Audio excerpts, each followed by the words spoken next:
అనుకోలేదే నువ్వు నాకు అమ్మని ఒక్క నిమిషమైనా ఉండలేనే నువ్వు లేనిదే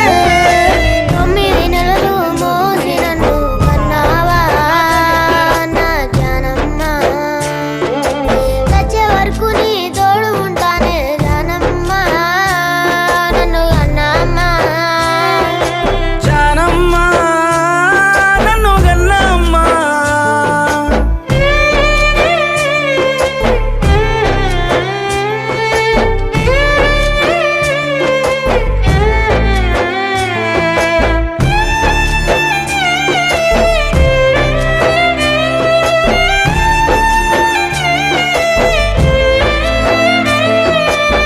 పెడు మెతుకులు తినడానికి లేకున్నా కొండంత కష్టం పడ్డావే ఎన్ని అవమానాలొచ్చిన అట్ట గుండెల్లో దాసుకున్నావే